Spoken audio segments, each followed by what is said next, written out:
So this is my messy 29 gallon. Actually, it's going to get water changes and pruning and such tomorrow, and I wanted to show it to you before I did that because of what the tiger lotus is doing up top there. I figure I'll make 3 videos, I guess. One I'll do which shows you the plants, and another I'll talk about the livestock, and the other one maybe I'll tell you what I did, I mean substrate and that sort of thing, and break it up a little bit, and that way you can just watch whichever one you're interested in. Okay, excuse the very poor quality of the camera, this is what I've got. Okay, well this one's going to be about the plants. That's why I do aquariums in the first place, because I really enjoy watching the plants. I've got, you're seeing it at its worst right now, you really are, because like I said, it needs water changing, I need to do some major pruning, and there you go. Alright, well, I'm going to start on this side, because this is my favorite. Over here, there it is, you can see it better, sorry about that. Is some crypt, and it's a red Wenti crypt.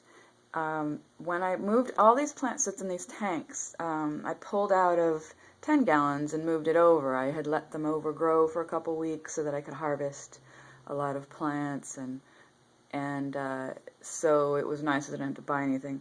I did pick up some moss later, but so these were in my 10 gallon, and actually they're still in my 10 gallon, and the 10 gallon I put flourish tabs in the roots, and they've turned a deep burgundy color, the leaves. So I'm going to try that on this one too. I think give it some extra nutrients down there, because this is not a dirty tank. This is just eco-complete with some laterite, but I'll go over that in another video.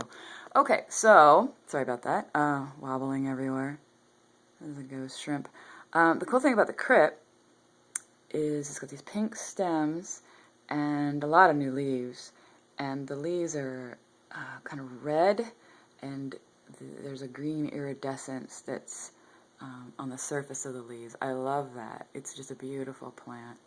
I was kind of worried it would melt moving it from the 10 gallon to the 29, but I haven't. It's been running 6 weeks now, and I've only had 4 leaves lost, so I think we're okay. I expected that, actually, because of the change in light. This is a brighter lit tank than the 10 gallon, so I kind of expected it to melt, but it didn't, so I'm very pleased about that. I think it's a lovely plant. It has these stems, and it has spear-like leaves that go up. Around the corner, I think this is more crypt. That's this. Green, probably green Wenti. I don't know. It doesn't get that big. That's pretty much it. It's taken over the other half of my 10 gallon, so I had moved some of it over here. In front, you see those little round leaves right there? That's from a bulb, a Pongentin, I think it's called, and it's I can get it from Petco or something. It's a cheapy, but it's cool because it got 2 different types of leaves, and then in the 10 gallon, it's shooting up lots of flowers, which is kind of neat. So it's growing. Behind this moss ball is a sword that I didn't realize I'd planted there. That's going to have to move. They need a little more light than what it's going to get there, so I'll probably move that. What I've attached, sorry for the reflection there, what I've attached to this driftwood, it's actually 2 pieces of driftwood, and inside there's a cave, and there's tunnels with 3 different exits over here, so the bamboo shrimp loves this thing. This is his home. It's got Anubias Nana attached, and up here too. That's a very slow growing plant, but very hardy, and it will grip. You don't plant it in the soil. It needs to be above the surface, and it will grip the driftwood with its roots and dig in, and it's kind of a neat looking plant, and it's very tolerant of a lot of conditions. So in the back, all that green back there is water wisteria, basically. It's a weed, Hygrophila deformis, excuse me. It's grown to the surface. I gotta kind of cut it back because it will take over the tank, and I do not want that. But I did, this week it just had a growth spurt. It really did. It's a weed, but I think it's lovely, and it's a good fill, and it can tolerate lots of water conditions and light, and it will grow whether you've rooted it or not, so you can just float it. Down in front here, that's another crypt. It's crypt parva. It stays very small like that, only a few inches high. I think it's kind of cute. The bamboo shrimp likes digging at it. I'm not sure why, but there you go. So he keeps uprooting it, which is very annoying. Sorry about that. I had to move. In front, right there. Those are more Amazon swords. I thought I'd forgotten I had them. They had been buried by the wisteria in another tank, and I moved them out, so they should be growing much better. They had nice roots, so I'm sure they'll be okay, and they'll probably grow pretty tall. Over here is another sword. This is this one right here is Echinodorus Osiris, I believe. Now it's funny. When it was in the, again, the 10 gallon, it was growing these long, thin leaves, and they got kind of kinky because it was in too shallow water. In here, it's put out all these lovely thick leaves that have a red, a red tint to them, which is great. So I think it's happy here, and I'll be interested to see what happens with that. Oh, behind it is a log that I've attached some flame moss to. It was only a couple weeks ago, I guess, and a Java fern, which is actually there's more Java fern. These little bits that I pulled off of another plant, so I had to divide a lot of plants. Anyway, it should grip that driftwood, but it hasn't yet, and I don't know. I was reading up about flame moss, and apparently it takes a long time for it to establish. But once it does, it's going to be beautiful if I can get it to grow. It'll be beautiful. Down here, half of it came in brown. It's not disintegrating, so I think it's okay, but we'll see what happens. Half of it came in brown, probably because of the heat. And the other half came in a deep green. And the flame moss, I kind of expect it to be a bright green. But anyway, I don't know what's going to happen with that. And that driftwood, I had it upright, and then I put it down, and I'm probably going to put it upright again. I don't know. The bamboo shrimp won't make up his mind which way he wants it, so I don't know. Yeah, I'll try it again. Behind that, around the power head, is some bacopa that will not freaking root. It's grown twice its height, but it won't root. I don't know what's going on with that. It's a hardy plant. There shouldn't be any reason why it's not rooting. When I lived in Virginia, it's kind of a cool looking plant once it's in a big bunch. When I lived in Virginia, it grew like crazy. It was a weed practically. It was gorgeous. But that was much softer water, and I don't know, maybe that has something to do with it. I just don't know. It's not dying or anything, it's just annoying that it won't root very well. Okay, I'm skipping that red plant for now because I need your help with that. Alright, so the bulbs. Okay, so in front here, this is exciting. There's two banana plants. Alright, one of them still has tubers that the camera's not focusing on. The other one, its tubers rotted away, but it continued growing roots. So the other one's in the back, there, and it is still growing leaves. And the one in front with the tubers is growing these big leaves to the surface, and that's about as big as my palm. And that's what banana plants do. Just so you know, that's normal for them. However, beside it are two tiger lotuses. See those pink? Those, if you keep cutting them low, they'll stay low. They don't keep trying to push up leaves. But once you let one leaf up to the surface, it starts shooting things to the surface. I wanted to see what would happen because in my 10 gallon, sorry, I'm back up here. In my 10 gallon, it stayed low and bushy, and it's beautiful. It's a beautiful pink plant. But here, it's got leaves bigger than my hand now.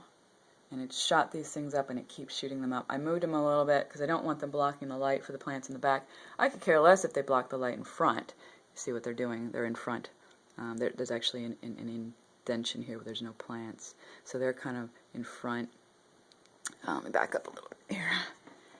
There you go. You can see that better. Okay.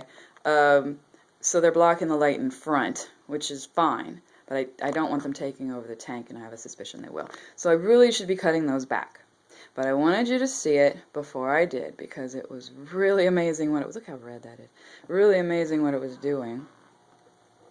Sorry for the glare. Look at the size of this leaf. Look at that. And here's another one over here that's huge. The bamboo shrimp likes camping out here too. It's the same color. The bamboo shrimp's the same color as these leaves. Oh, look at that. There's a very dark red one. Look at that red. If you can see it, jeez. That's very dark red. That's the same plant as this one. Look at the size of that thing. Oh, it's gorgeous. I don't know. I mean, I need some advice about these things. It's not behaving... I don't know. It could be a lily, but it was sold to me as a red tiger lotus, so we're going to go with that, especially how dark this one is. Look at that. It's growing lots and lots of leaves in a new plant, so look at that one. That one's almost green. But the size of it. I don't mind if it stays up front here, but if it keeps stretching over here, I don't want it blocking my crypt or my stem plants in the back. It can stay up front, and like I said, the shrimp have fun with it. The beta does too, actually. So it's kind of cool. I don't know. I might leave it another week just because it's kind of fun. I want to see if the other plants can put up with it like that. But really, I should be trimming it so that it becomes nice and full and pink in front, and it'll be really pretty. But I think it's cool like this. All right. So what's up here? Okay. See these little guys? These little guys. That's duckweed. It's just. It is a weed. Let's see if it'll focus. No, it wants to focus on the bottom instead of the top, sorry. Here's your aerial view. These little guys grow like crazy if there's nutrients floating in the water. They're annoying. There's a bunch of them back there. You go. They're annoying. However, they do absorb excess nutrients. And that's cool, because if they don't, algae will. So it kind of keeps the algae down. But I don't have, looks like a mess right now. I don't have a lot of it, but I did put it in there intentionally because it's like a canary in the coal mine type thing. And actually, if you look here, let me go from below. Ooh, I don't know if you can see that. See in the way in the back. Oh, sorry, way in the back. See all that feathery stuff? Those are roots growing from the duckweed, the tiny little plants. The baby platies love that, and some shrimp will dig it. And so it kind of floats, and it looks like thread. See, that's kind of cool. Okay. Well, all right. So now we're getting around to the mystery plant. Sorry. There you go. And it hasn't fully opened yet. I don't know what's going on over there. So the leaves open during the day, close at night. It might need more nutrients. That's why it closes earlier than the other plants. It's just done. It's done with the light. It doesn't need... I've got this timer on a 12-hour, and I think I need to reduce that. Anyway. Okay, so story about this red plant. Really weird. I bought it thinking it was a Ludwigia, which is a plant that has a... If you look down, it says green on the surface, on the top of the leaves, and red beneath. Okay, and small, short leaves, kind of round, and it's very hardy, and it grows in many water conditions, and it's a pretty plant, all right? But it normally grows green, and then the tips might get a little red. Okay, so it was in my 10-gallon, and it wasn't growing. It was alive, but not growing, which was annoying, but oh well. I moved it in here, all of it, and it immediately took on a rusty red on the new leaves, on the surface, on the top, and a magenta color. This camera's not doing it justice. Magenta color on the undersides. It is a glorious shade of red.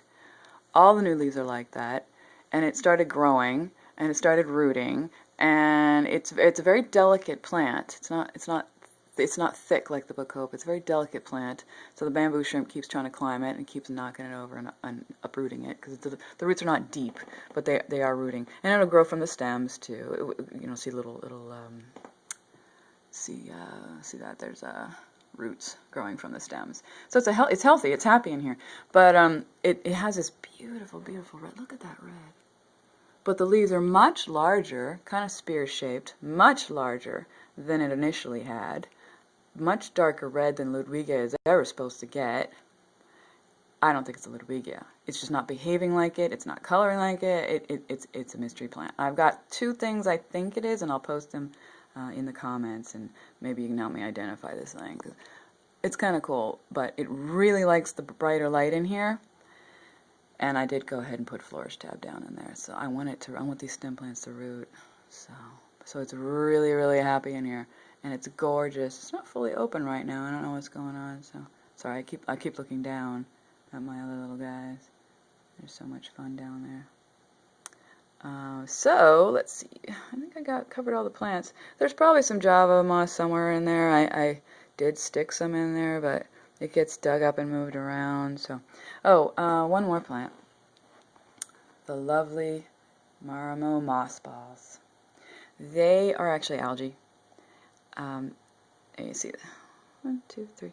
I have a huge one it was twice the size of these guys, in the beta tank, but this is probably about a year's worth of growth at least, maybe a year and a half. So they're very slow growing. It's actually an algae. They're called Marimo moss balls, but it's actually an algae. And it does naturally form a ball. You could rip one of these apart and scatter them around, and each one would try to start forming. It would start curling and form a ball. They, like other algae, they absorb excess nutrients in the water. They collect debris and silt. So every once in a while, I'll kind of give them a squeeze and rinse them out a little bit. But that's very nice microorganisms for baby shrimps and baby fishies, and anybody who wants to pick at it. The bamboo shrimp's kind of like that when I give them a squeeze. And but otherwise, it's an algae. It will grow larger. You do want to rotate it every once in a while. Don't just leave it sitting like this, because just like grass that will turn yellow if it's not exposed to the sun, they will also get little yellowy patches. So you want to rotate your balls, people. And there it is.